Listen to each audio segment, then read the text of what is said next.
In this video, I'll show you how to create the stop motion effect. Let's take a look at some examples. Here's an example of a deck of cards that automatically deal themselves.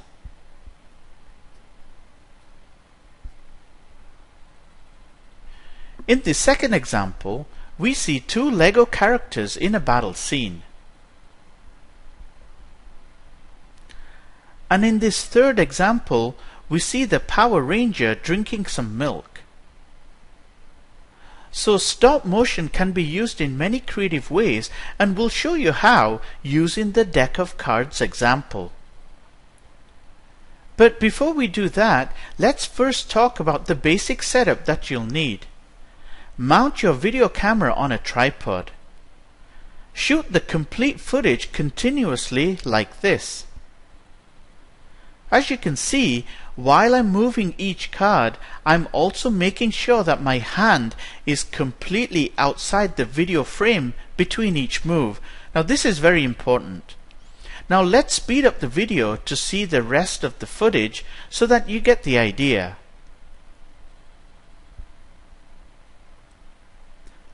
And third, set your camera to manual exposure mode and that you shoot in even lighting. Locking the exposure in manual mode will ensure consistent exposure. Now let's begin by dragging the shuffle.avi file onto the video track. This is the footage we saw earlier. Next, select the video track and then click Multi-Trim Video. Now the idea here is to extract one frame from each segment of the video that does not contain my hands.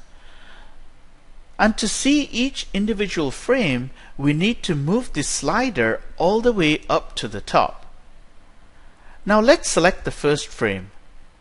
And then click Set Mark In and then Set Mark Out. As you can see, this action copies the marked segment, which is exactly one frame in this case, and places that frame right over here. Now let's fast forward using the jog wheel and skip over the frames that contain my hands.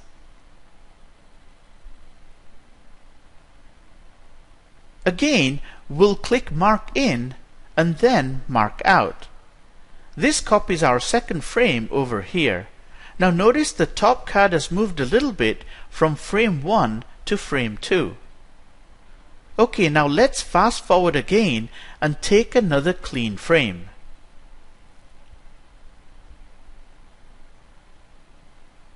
And again, we'll mark in and then mark out.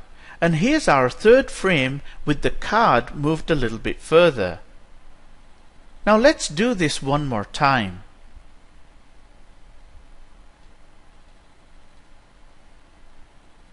And here's our fourth frame.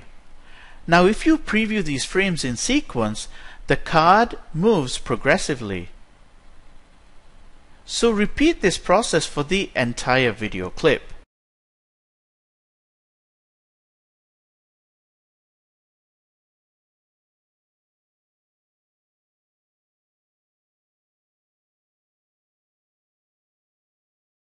Once you've gone through the entire video, click OK.